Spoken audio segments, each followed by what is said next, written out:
Yuk kita baca lagi. Kalau sekiranya kami turunkan suatu bacaan kepada sebuah gunung, pasti kamu akan melihatnya tunduk terpecah-pecah disebabkan ketakutan kepada Tuhan. Dan perumpamaan itu kami buat untuk manusia supaya mereka berpikir. Watilkal amsalu nadribuha linas la'allahum yatafakkarun. Lagi-lagi, perumpamaan bukan? Perumpamaan. Jadi bukan Quran diturunkan ke gunung begitu, itu perumpamaan. Dan Allah mengatakan di ayat ini perumpamaan. Ditegaskan supaya kita jangan menangkap itu yang sebenarnya. Selama ini kan ditangkap yang sebenarnya. Betul nggak? Quran turun kepada gunung, gunung hancur. Gunung Merapi nggak diturunin Quran, hancur juga. Gunung Galunggung tidak terima Quran, meledak juga. Gunung Krakatau tidak menerima Quran, meledak juga. Begitu? Kan tidak koheren. Ini clear sampai sini? Bisa ngikutin? Kalau bisa ngikutin saya nggak ulang. Saya lanjut ya. Oke. Di ayat lain di Quran surat Rum ayat 58. Walaqad darabna linnas fi hadzal Qur'an min kulli masalin.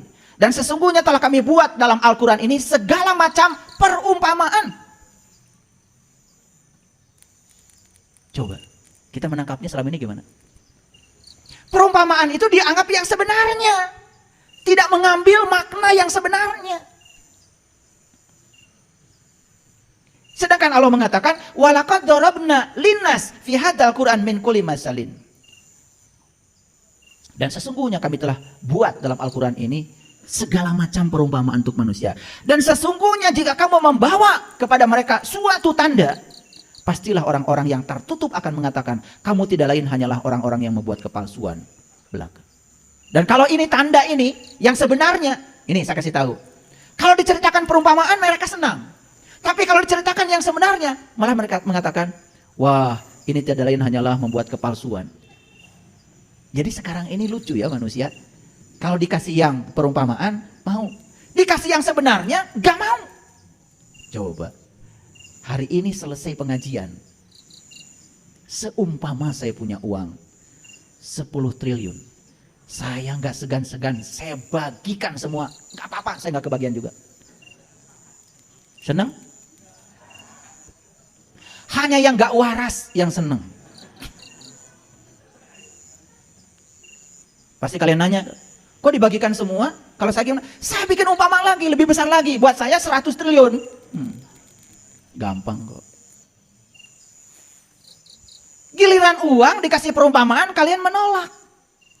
Tapi giliran keyakinan dikasih perumpamaan, nerima. Kan lucu. Padahal Allah udah bilang, semua yang aku sampaikan dalam Al-Quran ini, walaqad darabna linnas fi hadzal Qur'an min kulli masalin. Semua misal, semuanya umpama. Jadi ketika kita memahami Quran, patokannya tadi, supaya kita dapat petunjuk, harus terbuka dulu. Karena kalau kita belum terbuka, kita tidak dapat petunjuknya. Malah kita jadi menafsirkan yang lain. Lanjut? Oke. Agak berat ya ngaji hari ini. Makanya saya bilang kalau mau datang hari Selasa, pagi-pagi minum air wortel. Nasi goreng setengah bola, repot. Ya, repot, nggak bisa. Udah gitu di atasnya masih gehu, bala-bala. Berat itu, berat. Melawan ngantuk aja berat itu. Nah, dan kalau kita berbicara ilmu dari sisi intuisi, sisi spiritual, seperti tadi disampaikan. Mau tidur saja Pak Sandi, gak jadi tidur. Ada sesuatu yang membuat energi, membangunkan kesadaran kita. Oleh karena itu, kalau ada yang ngantuk di majelis ini, wah itu sudah sangat berbahaya itu. Lampu merah mendekati mati itu. Bukan lampu kuning itu. Kalau lampu kuning masih ada tanda-tanda kehidupan.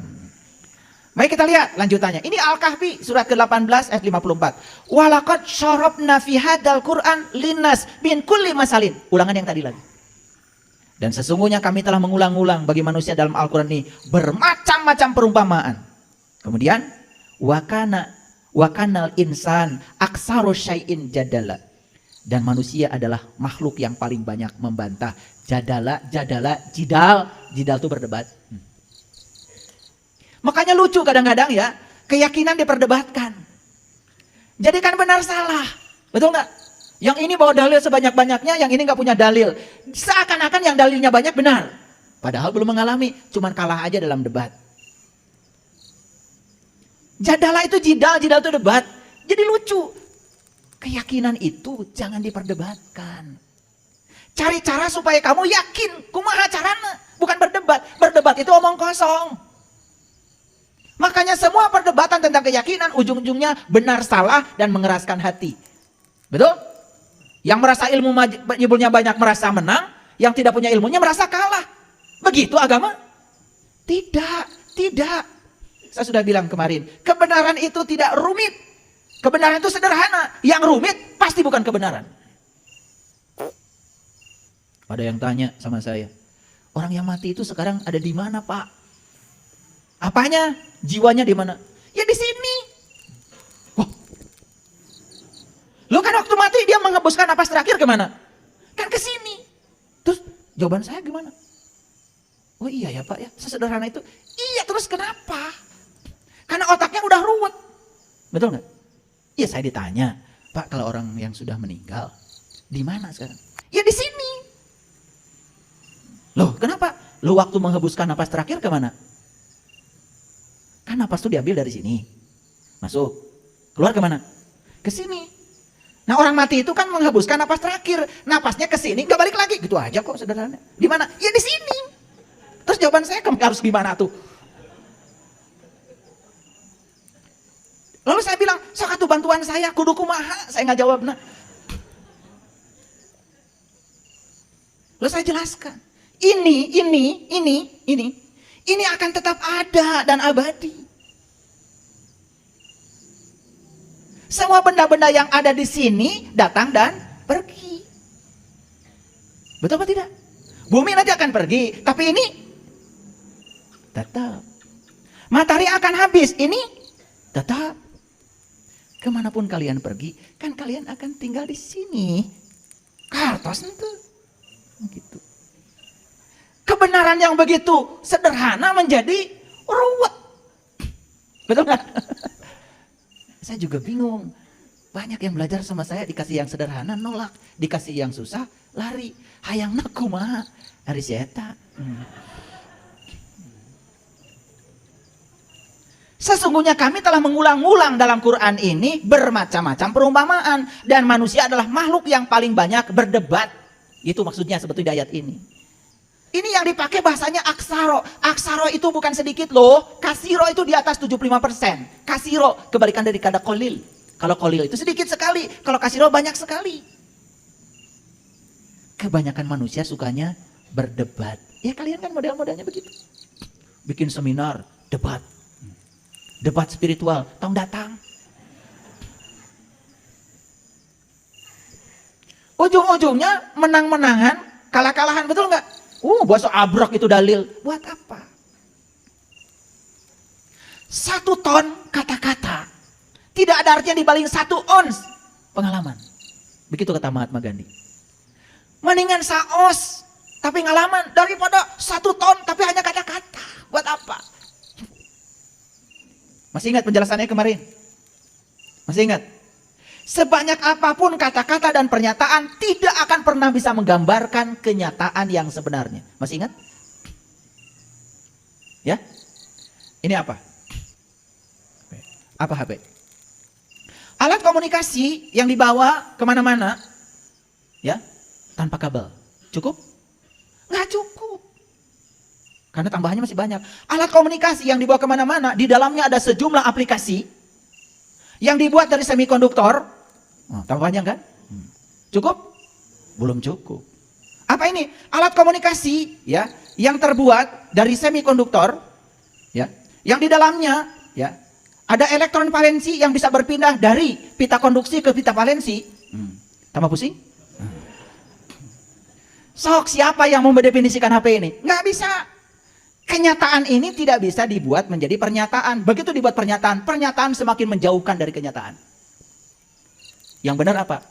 HP adalah eta. Gitu aja. HP adalah eta, gitu aja. Eta pun cukup. Ya kan saya sudah jelaskan kemarin. Jeruk adalah gimana? Sebuah buah yang kecut-kecut. Ada manis-manisnya yang terbuat dari tanah, air, api, udara. Cukup? Nggak cukup. Sebuah buah yang kecut-kecut, manis-manis, kadang-kadang keset, ya. Yang terbuat dari tanah, air, api, udara, ya. Yang di dalamnya, udah, ya, ada air. Wah, udah tambah panjang lagi. Cukup? Sepanjang apapun tetap nggak cukup. Mana jeruk? Eta. Jadi kenapa kita lebih tertarik dengan orang yang banyak ngomong? Dan kenapa kita tidak tertarik untuk mengalaminya sendiri? Allah adalah, ya Allah. Berani-beraninya mendefinisikan Allah. Allah yang tanpa batas yang nggak bisa diterangkan, nggak bisa dijelaskan. Tapi Allah menjamin bisa ditemui dan bisa dirasakan. Setelah menemui dan merasakan, gimana? Ya gitu. Cukup? Cukup. Orang yang sudah tahu, cicing. Nggak kayak saya, banyak ngomong. Saya pengennya kalau ngajar itu duduk aja. 2 jam di sini. Selesai semua bubar. Gimana? Ngerti Pak, ngerti. Ya gitu. Pengennya begitu. Saya udah teriak-teriak aja dari tadi. Masih bengong. Karena otak kita itu sudah sangat, mohon maaf, sudah terkontaminasi oleh begitu banyak pengetahuan. Yang pengetahuan itu justru menjadi hijab untuk naiknya kelas kesadaran kita. Lanjut. Ini Quran surat Al-Isra nih, ya. Walaqad sarafna linnas fi hadzal Qur'an min kulli masalin. Diulang lagi. Dan sesungguhnya kami telah mengulang-ulang kepada manusia dalam Al-Qur'an ini tiap-tiap macam perumpamaan. Tapi kebanyakan manusia tidak menyukai kecuali mengingkarinya. Jadi apa maksudnya? Maksudnya kalau diceritakan perumpamaan mau, tapi kalau diceritakan yang sebenarnya di balik perumpamaan mengingkarinya. Saya juga bingung ya. Saya mengajar dari tahun berapa ya? Tahun 97 saya ngajar Ma'rifatullah itu. Sedikit sekali orang yang mau menerima kebenaran itu. Lebih banyak yang menolaknya. Tapi kalau dikasih yang perumpamaan, pada setuju. Oh nanti itu bakal begini. Oh ya, senang. Tapi kalau saya bawa ke sini saat ini sekarang bukan nanti, mengalami langsung, menolak. Ada yang salah dalam cara kita berpikir. Coba perhatikan. Semua ayat Quran tadi selalu akhirnya kan menegasikan. Coba, aku berikan dalam Quran itu berbagai macam perumpamaan, tapi kebanyakan manusia tidak berpikir. Aku berikan dalam Quran itu begitu banyak perumpamaan, kebanyakan manusia tadi apa? Membantah. Berdebat. Aku berikan dalam Quran itu bermacam-macam perumpamaan, tapi kebanyakan manusia tidak menyukainya. Jadi Allah sudah ngasih gambaran. Kalau kebanyakan begitu, artinya yang menyukai yang sebenarnya berarti cuman sedikit. Maka di Quran surat Al-Kahfi, tinggalkan kebanyakan orang, masuklah ke dalam golongan yang sedikit, masuklah ke dalam gua yang bisa memberikan kamu keselamatan. Gua Al-Kahfi, gua tahu? Itu perumpamaan. Awas, bukan gua Jati Jajar, gua Pawon. Awas, gua Hiro, gua Sur, bukan. Gua itu gue. Makanya orang Jakarta bilang gua itu anak. Gua tuh dari sini ke atas. Betul? Coba. KTP dari sini ke atas, dari sini ke bawah. Betul? Siapa itu? Gua. Makanya identitas manusia itu di sini. Wajah ini alamat semua kebaikan, juga alamat semua keburukan. Hati-hati kalian menggunakan wajah itu. Melakukan kebaikan, wajahmu dikenang orang. Melakukan keburukan, wajahmu jadi dikenang orang. Wajah ini alamat, address. Lanjut. Si panjang nih. Nah dalam Quran surat Al-Baqarah ayat 255, perhatikan saya. Ini pasti kenal semua. Allahu la ilaha illa huwal hayyul qayyum. Pada ingat itu. Kalau ayat ini dibacakan langsung ingat. Wah itu ayat kursi pak. Buat apa? Ya buat nakut-nakusin jurik gitu kan. Ya gak apa-apa. Juriknya siapa? Pertanyaan dilanjutkan. Pada ngejawab ya jurik. Allahu Allah. La ilaha tidak ada. Dia. Illa kecuali dia, Hayyu yang selalu hidup, Qayyum dan selalu terjaga. Maaf ya, saya menggunakan bahasa leksikal, bahasa kamus biar mengerti. Ya, Allah tidak ada Tuhan selain Dia yang maha hidup, hayu, qayyum, yang maha terjaga. Qayyum, qiyam itu maha berdiri sebetulnya. Jadi maha terjaga. Siapa yang dalam diri kita selalu hidup? Nafas. Siapa yang dalam diri kita selalu terjaga? Nafas. Betul? Kalian tidur pun napas gak ikut tidur. Betul? Pernah pamitan sama napas? Pamit napas, saya mau tidur. Pernah? Enggak, untung aja napas gak ikut tidur. Betul gak? Saya tanya, napas itu siapa? Masih bingung, karena apa? Konsepsi tentang Tuhan itu sudah sedemikian terparadigma di otak kita. Dia tuh seakan-akan suatu sosok gitu yang tinggal di sana. Keberadaan dia dalam diri kita yang mewujud sebagai napas, pinjaman kehidupan, yang tidak pernah tidur, gak pernah ngantuk, itu saja tidak pernah disadari. Dekat gak Allah? Apa wujudnya? Nafas.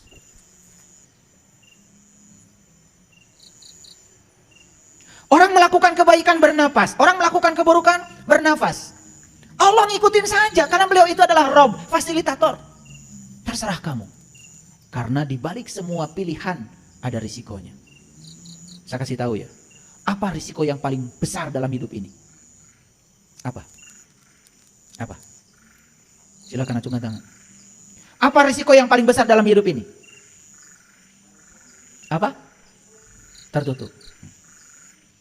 Risiko yang paling besar dalam hidup ini adalah tidak mau ambil risiko.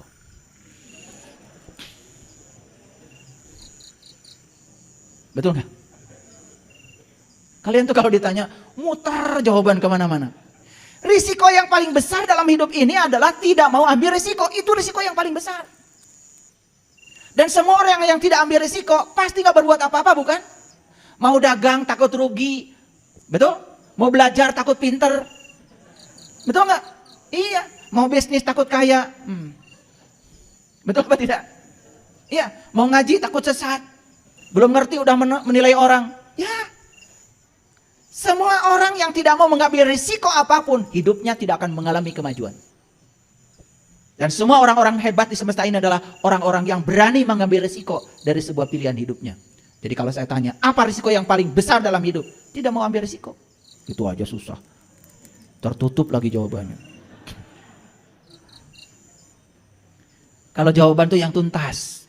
Sekali menjawab, langsung tuntas. Paham? Tidak menimbulkan perdebatan lagi. Yuk kita lanjutkan. Allahu la ilaha illa huwal hayyul qayyum. Saya mau tanya sama kalian semua. Terasa nggak yang maha hidup ada di sini sekarang? Apa wujudnya? Menghidupi kalian. Betul? Terasa nggak yang maha terjaga menjaga kita saat ini? Terasa? Apa wujudnya? Dia tidak pernah meninggalkan kita sesaat pun. Kalian makan, selesai makan, dia yang ngurus semuanya. Mana yang buat anus, yang mana buat ginjal, mana yang buat darah, yang mana buat otak, mana buat mata, mana dipisah-pisah oleh dia semuanya. Sadar nggak? Masih mencari keluar? Kalian lagi nguris bawang di dapur, sek, kena darah, ada darah. Ambil betadin, tutup. Sel dalam tubuh ini hanya dalam sekejap melakukan aktivitas dengan kecerdasannya, menguntai diri untuk menghentikan darah dulu. Besok-besok menguntai diri untuk apa? Menyempurnakan yang terkoyak. Besok-besok menguntai diri untuk menyempurnakan. 2 minggu setelah kalian terluka, gak ada bekas lagi. Masih mencari Allah di luar dirimu. Masih mencari yang maha terjaga di dalam diri kita. Ya Allah, kalian bisa melihat karena kehadiran dia. Kalian bisa mendengar karena kehadiran dia. Kalian bisa mengunyah semua makanan dan merasakan semua makanan karena kehadirannya. Kalau tidak ada napas, semua tidak bisa dirasakan. Masih mencari di luar dirimu. Heran saya. Begitu diceritakan yang sebenarnya kaget. Tapi begitu cerita hayalan, oh Allah di sana sedang menunggu kita nih. Di sana, sana. Karena sudah terparadigma, otak kita sudah terbentuk seperti itu. Kan Allah bilang, la ta'khudhuhu sinnatun wala naum. Boro-boro tidur Allah, ngantuk saja nggak pernah. Dan kalau Allah ngantuk, berarti Allah akan lepas sesaat. Tidak pernah. Boro-boro tidur, ngantuk saja tidak. Lahu ma fis samawati wa ma fil ard. Aku meliputi langit dan bumi dan semua yang di antara keduanya. Dia mengatakan aku meliputi. Berarti kita diliputi oleh dia. Masihkah kita menyaksikan dia? Bukankah kita sedang bersama dengan dia? Di tubuhnya dia. Kalau ikan masih menanyakan di mana garam, wajar. Karena dia tidak sadar. Padahal dia hidup di laut. Kalau burung masih menanyakan di mana angkasa, wajar. Karena dia tidak sadar. Tapi kalau manusia masih menanyakan di mana Tuhan, tidak wajar.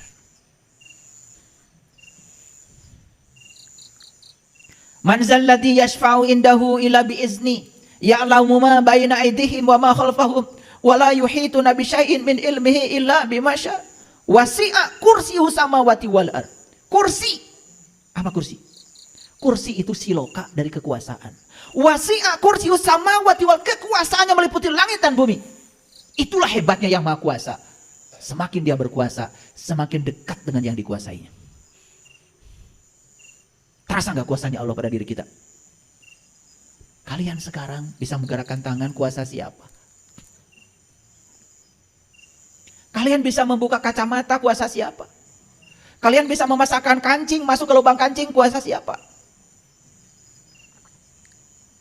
Itu bukti bahwa kursinya, kuasanya meliputi langit dan bumi. Itulah bedanya kuasa Allah dengan kuasa manusia. Manusia jadi RT masih gampang ditemui. Mulai jadi lurah, susah.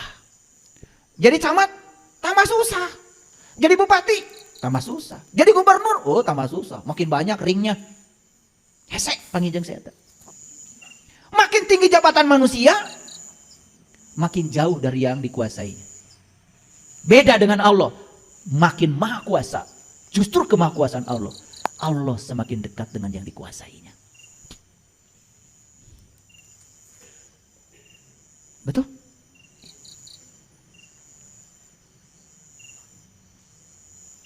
Saya punya murid wali kota. Mau ketemu dia, susah.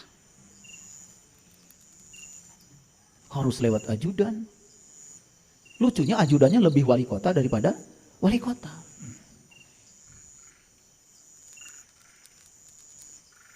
Biasa kalau musim gini nih, pada pura-pura dekat dengan kita. Pura-pura mau mensejahterakan kita. Pilih saya. Kalau saya kepilih nanti insya Allah kehidupan kita kan lebih sejahtera. Bullshit.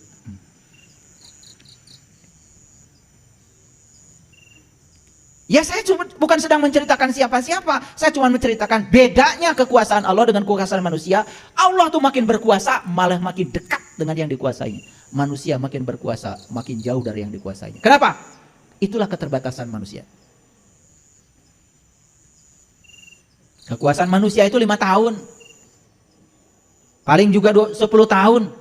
Kekuasaan Allah tanpa batas. Tapi lucunya, lebih banyak manusia yang suka pada yang punya kuasa singkat. Dipuji-pujinya, didekati-dekatinya. Betul?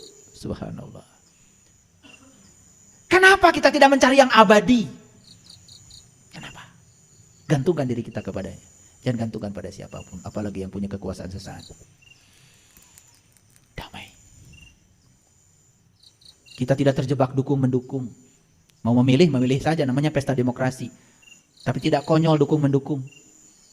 Apalagi harus berantem karena dukung-mendukung. Yuk kita jaga NKRI ini. Kita jaga persaudaraan kita. Rayakan pesta demokrasi dengan penuh sukacita. Memilih yang berbeda, gak apa-apa. Itu hanya, kan pemilu itu langsung, umum, bebas, rahasia. Yang tahu pilihan kita kan cuma kita. Betul? Udah.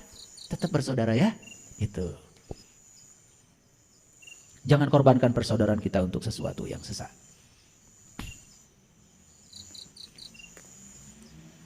Apa pesan saya yang ingin saya sampaikan di sini? Ini yang ingin saya sampaikan.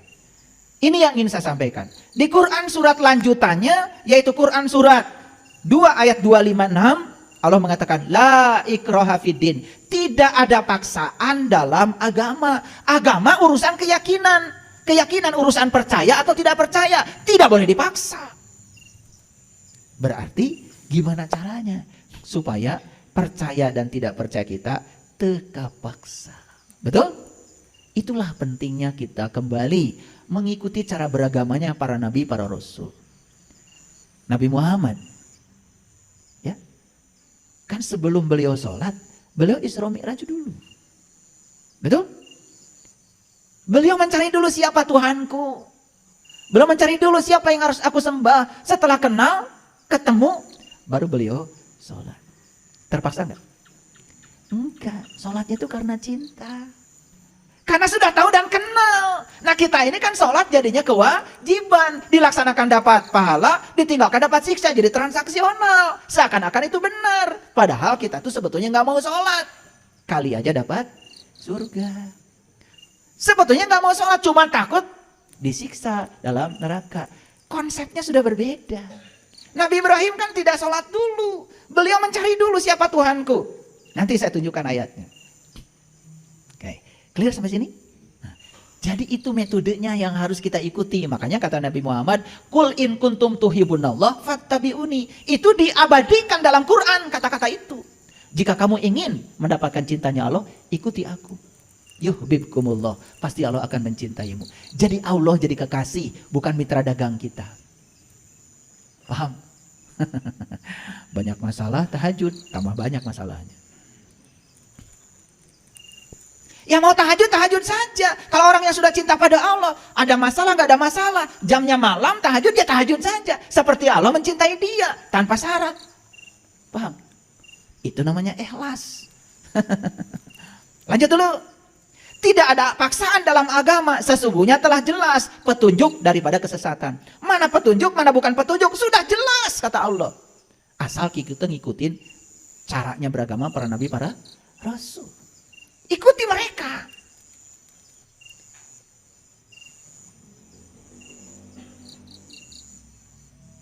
Jadi Quran itu oleh Nabi Muhammad dibicarakan dulu atau dialami dulu? Ulangi. Dibicarakan dulu, dialami dulu. Pintar kalian tuh ya kalau menjawab. Ulangi sekali lagi kalau gitu. Dibicarakan dulu, dialami dulu. Setelah dialami, pasti cocok kan? Kalian? Dibicarakan dulu, dialami dulu. Jadi ngikutin siapa? Nabi Muhammad sholat dulu, ketemu dulu sama Allah. Hah? Ketemu dulu baru sholat. Kalian? Ngikutin siapa?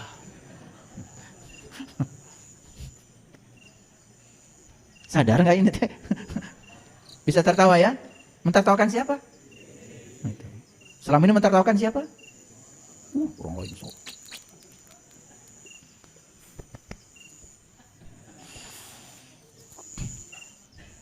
Sesungguhnya telah jelas mana petunjuk, mana kesesatan, sudah jelas. Itu yang menyebabkan tidak perlu ada paksaan dalam agama.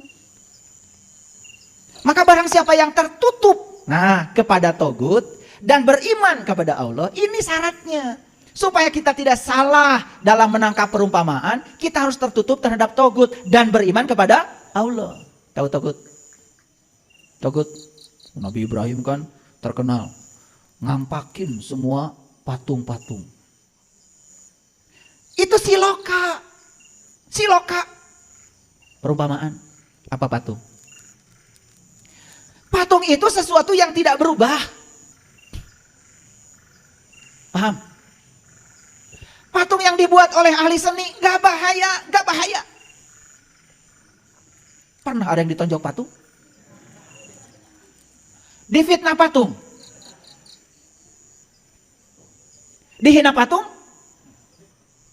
Oh, itu patung kurang ajar menghina saya. Itu patung itu yang dibuat oleh ahli seni, itu seni. Bukan itu yang dikampakin oleh Ibrahim, bukan itu. Patung itu yang paling berbahaya adalah sifat kita yang tidak mau berubah persis seperti patung tah eta. Asa pahang benerna patung. Asa pang solehna patung. Teu daek ngaji patung. Tidak menambah ilmu, patung. Merasa paling bisa, patung. Merasa paling tahu, patung. Sekarang saya tanya, benar nggak ini? Ada patung nggak di situ? Kampakin.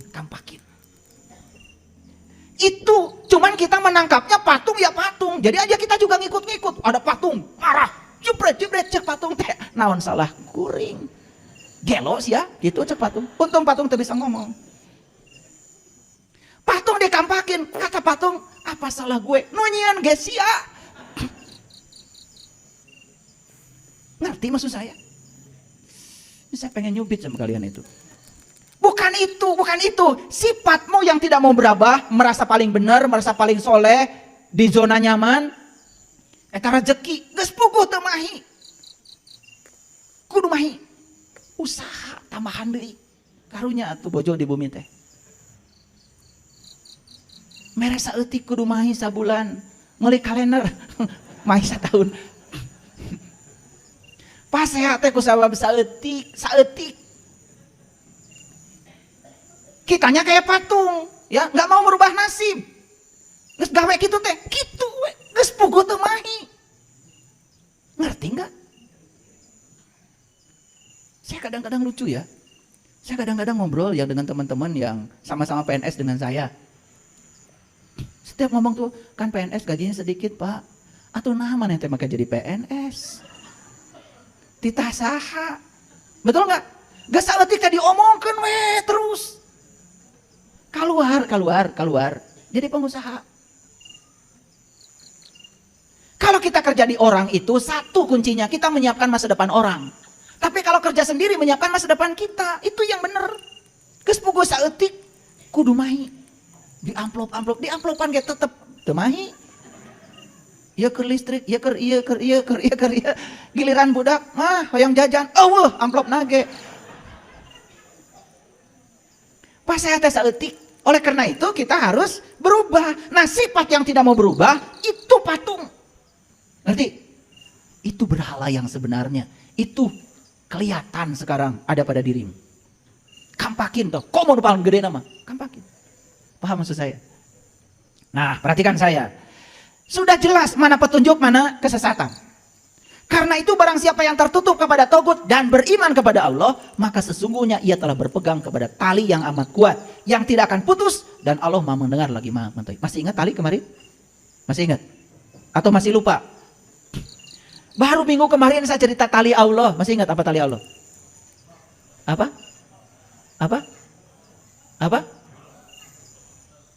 Itu mah bahasa Arabnya. Artinya, masih ingat?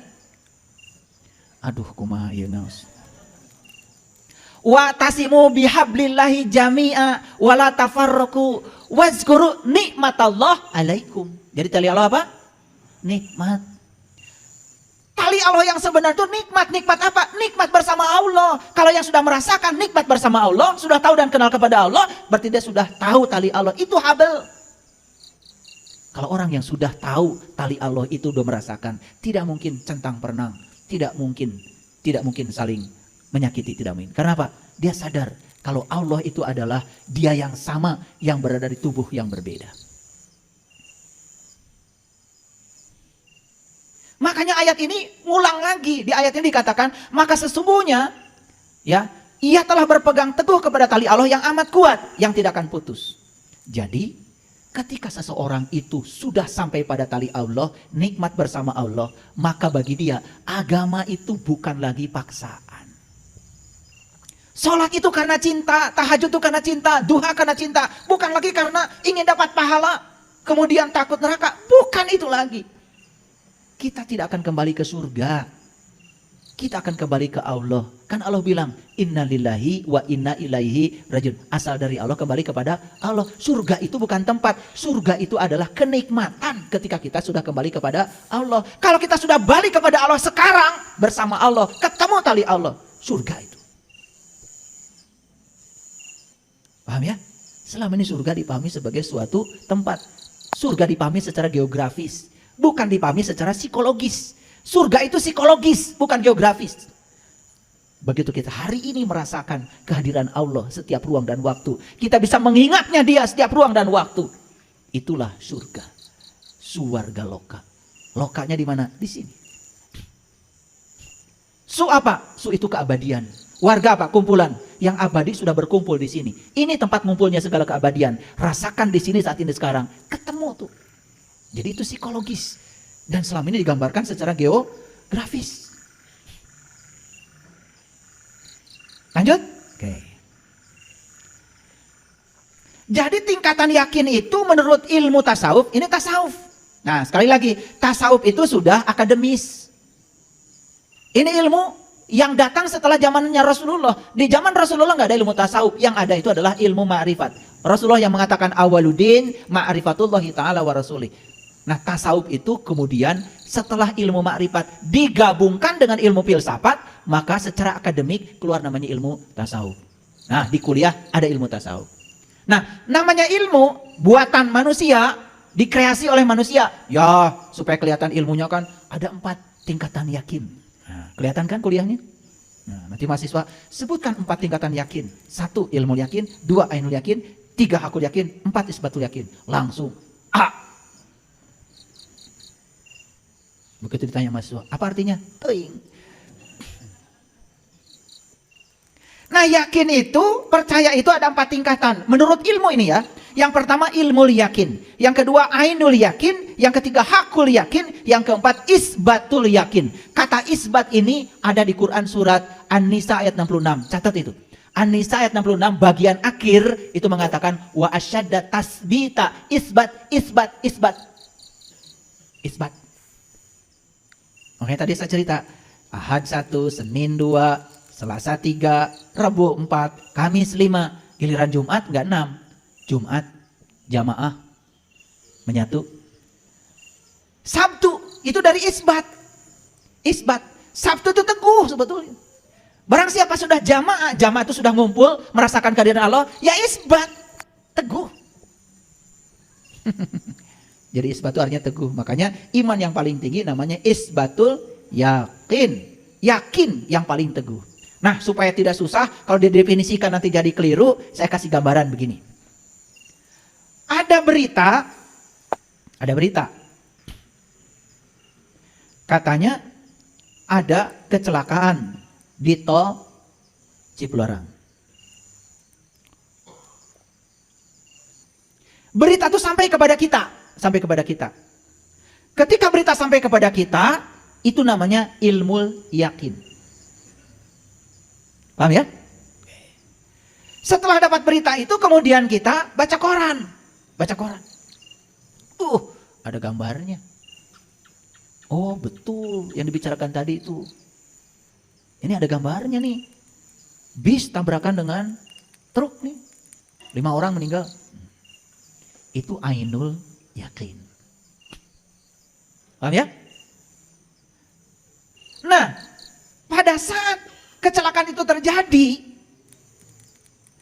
kita ini pas ada di pinggir jalan itu menyaksikan peristiwa itu hakul yakin. Nah, isbatul yakin yang mana? Yang mengalami kecelakaan itu adalah kita. Paham?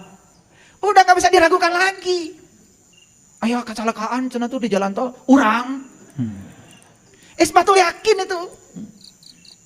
Jadi dia adalah pelakunya itu sendiri. Kira-kira mau pilih mana? Mau pilih ilmu yakin, ainul yakin, hakul yakin, isbatul yakin. Pilih mana? Nah, iman yang paling tinggi itu, keyakinan yang paling itu isbatul yakin.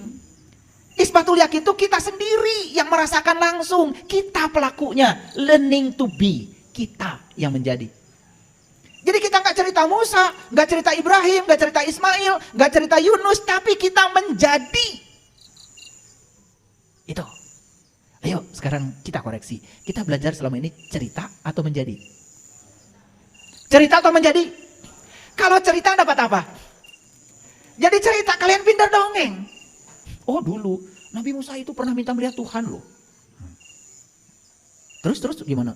Wah itu waktu Musa minta melihat Tuhan, gunung hancur. Musa tuh pingsan. Jadi bahasa siloka dipahami secara begitu. Jadi Allah tuh kesannya mau ditemui aja, Allah itu susahnya setengah banget sampai gunung aja hancur. Musa sampai pingsan gitu. Jangan coba-coba. Jangan coba-coba. Nanti gunung hancur. Kamu nanti pingsan kayak Musa. Jadi kata pingsan di Quran itu betul-betul dipahami secara silok. Itu kan menyesatkan. Masa ketemu Tuhan tidak bahagia? Bukankah pertemuan dengan dia itu adalah puncaknya kebahagiaan? Betul? Itu bahasa siloka. Harusnya dipahami secara sebenarnya. Bukan dalam bahasa umpama. Lanjut dulu. Jadi mau mana? Ilmu yakin, ainul yakin, akul yakin, isbatul yakin. Mau yang mana? Pasti. Kalau disuruh milih, pasti milih yang paling bagus. Kalau saya tanya gaji kamu 1 miliar atau 100.000? Pasti 1 miliar. Tapi giliran 1 miliar itu syaratnya ini. Mulai mikir. Betul nggak? Kita itu pengen yang gede tetapi caranya nggak mau. Kalau mau isbatul yakin, ya tidak gratis. Caranya memang tidak sederhana. Walaupun hasilnya sederhana. Proses menuju ke situ tuh tidak sesederhana yang kita bicarakan. Apakah saya menempuh itu dengan cara yang sederhana? Tidak. Aduh, saya ketika sedang melakukan pencarian itu, rumah saya 5 hilang. Mobil saya hilang semua. Terakhir mobil saya satu-satunya baru sebulan setengah. Alhamdulillah dipinjam tetangga sampai sekarang gak balik. Diajarkan melepaskan kemelekatan kepada harta itu betul-betul nyata. Karena sepanjang kita masih melekat pada semua itu, jangan pernah berpikir kalau kita akan bisa mencapai kesadaran itu. Tapi kalau kita bisa melepaskan tanpa harus diambil oleh Allah, keren. Karena kebanyakan baru bisa melepaskan setelah diambil. Betul? Nih saya kasih tahu. Pernah nggak dengar hari kebangkitan? Pernah? Hari kebangkitan? Ya, kapan? Hari kebangkitan kapan? Selalu hari kebangkitan itu nanti. Padahal bangkit itu hanya terjadi bagi orang yang sudah terpuruk. Betul apa tidak? Bangkit. Bangkit itu untuk yang tidur, yang gak eling, yang terpuruk. Itu hari kebangkitan Tuhan mereka. Coba kata bangkit kapan kita gunakan? Ketika kamu jatuh, segera bangkit. Kan bangkit itu buat yang jatuh. Jadi hari kebangkitan itu yang sebenarnya adalah di sini hari ini sekarang. Sekarang saya tidak sadar. Yuk bangkit, segera sadar. Bangkit itu begitu. Yang nanti hari kebangkitan gak usah dipikirkan, nanti itu yang sekarang aja dulu. Mau bangkit? Mau berubah? Kapan? Hari kebangkitan. Itu sesederhana itu. Kenapa mau bangkit? Kenapa mau bangkit? Berarti sekarang sedang jatuh? Sedang terpuruk? Sedang tidak sadar? Itu. Bangkit itu untuk mereka yang sadar. Kalau mereka sedang terpuruk. Saya sudah lama sholat tapi gak merasakan kenikmatan. Bangkit. Cari ilmunya. Saya sudah menyebut-nyebut nama Tuhan setiap malam berapa ribu. Tapi kok saya merasa gersang. Bangkit. Gitu kan? Jadi bangkit itu, hari kebangkitan itu siapa yang menentukan? Siapa yang menentukan? Kita, kamu. Saya enggak. Kita pengen bareng-bareng aja. Maaf ya, saya bergurau. Karena kita tuh kadang-kadang begitu. Kita. Kenapa sih tidak bilang saya gitu? Ambil tanggung jawab secara pribadi. Kan datang ke sini sendiri, pulang sendiri. Yang menyelamatkan diri Anda sendiri. Ayo saya tanya sekali lagi. Siapa yang mau bangkit? Kapan? Kenapa bangkit? Gitu. Karena sudah merasakan keterpurukan ini gak nyaman. Betul gak? Sudah merasakan gini-gini aja tuh gak nyaman. Yo bangkit. Gitu. Nah kalau bicara hari kebangkitan, otak kita tuh langsung nanti hari akhir. Itu ya sudah, itu mah nanti. Karena kalau di sana itu ditentukan oleh yang kita lakukan hari ini. Yuk bangkit aja dulu hari ini. Saya yakin kalau hari ini Anda baik semuanya, sudah bangkit dari keterpurukan. Nanti itu ditentukan oleh hari ini. Karena hidup itu di sini saat ini sekarang penghirup.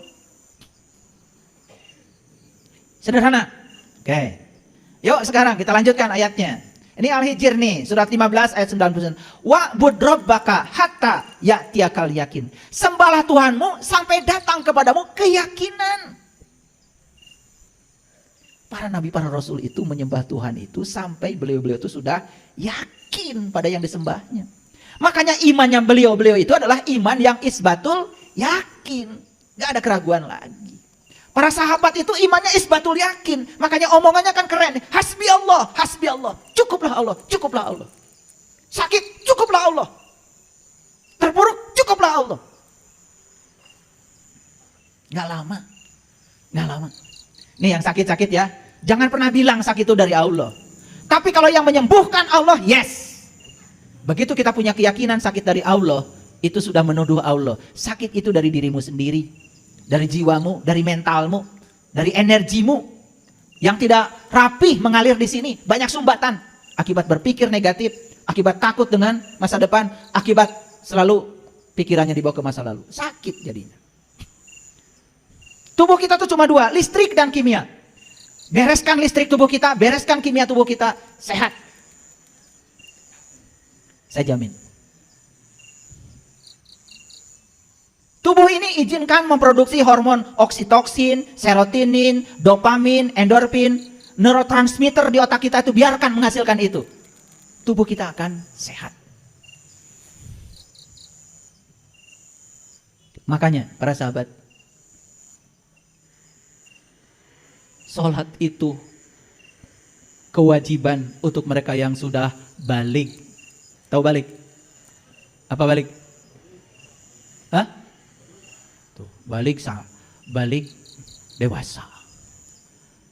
Balik itu bahasa Arab, balago. Balago itu sampai.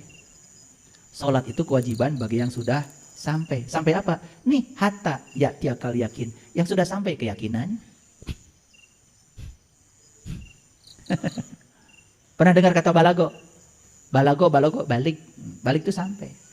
Maneh mah can balik, belum sampai.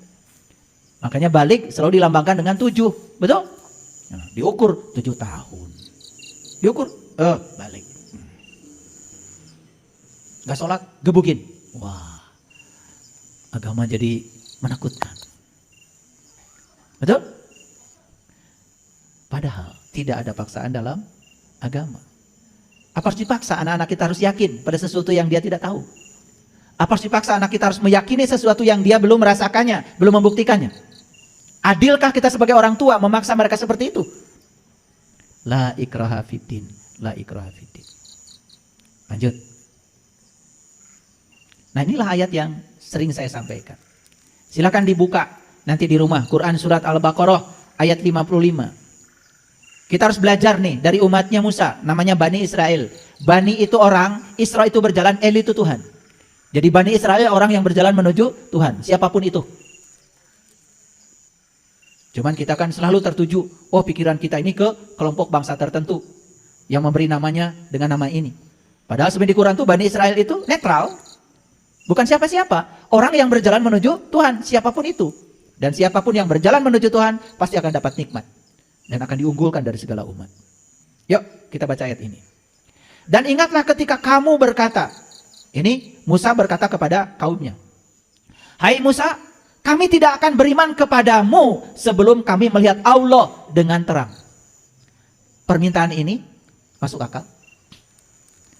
Coba, permintaan ini masuk akal? Kan Musa itu menyuruh umatnya supaya beriman pada Allahnya Musa. Kemudian umatnya itu bilang, hai Musa, kami tidak akan beriman kepadamu sebelum kami melihat Allah dengan terang. Permintaan yang sederhana, masuk akal? Karena mereka ingin sampai kepada hatta ya'tiyakal yakin. Ingin sampai pada keyakinan yang sebenarnya. Ini loh Allah saya yang mau saya sembah. Ingin begitu. Tidak mau Allah menurut persepsi orang. Tidak mau Allah menurut penjelasan orang. Ingin Allah yang dialami sendiri. Masuk akal? Jadi sebenarnya Quran pun sudah mengajarkan learning to be. Sudah mengajarkan belajar untuk menjadi diri kita sendiri. Karena itu kamu disambar halilintar. Kita, otak kita kalau dengar halilintar langsung geledek kan? Bukan. Soikoh itu adalah cahaya. Bukan cahaya itu. Bukan cahaya itu, pasti cahaya yang lain. Cahaya yang lain. Karena para nabi, para rasul ketika menampaki jalan kebenaran, kan yang disaksikan adalah cahaya. Nur ala nur. Di Quran surat An-Nur dikatakan Allahu nur. Sedang kamu menyaksikannya. Yuk perhatikan saya. Ini umatnya Musa setelah disambar halilintar menyaksikan? Menyaksikan? Menyaksikan? Menyaksikan. Jadi ini Bukan disambar halilintar kemudian tidak menyaksikan. Gosong dong. Selama ini bahasa siloka ini dipahami secara letterlock. Wah, itu tuh umatnya Musa pengen ketemu dengan Allah, disambar halilintar, gosong. Mana gosong? Enggak kok. Wa antum tandurun. Mereka jadi menyaksikan. Kan enggak ada. Ketika disambar halilintar, gosong, enggak ada ayatnya. Wa akhadathumus sa'iqah. Fa akhadatkumus sa'iqah wa antum tandurun. Setelah disambar halilintar, mereka menyaksikannya. Jadi enggak bertemu? Jadi enggak bertemu? Jadi. Lihat ayat berikutnya. Summa ba'asnakum mim ba'di mautikum la'alakum tashkurun. Setelah itu kami bangkitkan kamu sesudah kamu mati supaya kamu bersyukur. Yuk lihat saya semuanya. Jadi umatnya Musa ini bangkit nggak? Dari apa? Dari ketidaktahuannya, dari ketidaksadarannya. Betul nggak? Masih ingat kata bangkit tadi kan? Kan bangkit itu buat yang sedang terpuruk. Dia bangkit dari keterpurukannya. Sekarang dia menjadi tahu dan kenal kepada Allah. Asalnya merupakan Allah menjadi tahu dan kenal kepada Allah. Summa ba'asnakum mim ba'di mautikum la'allakum tashkurun. Jadilah mereka orang yang bersyukur. Syukur apa artinya tadi? Terbuka. Kufur artinya apa?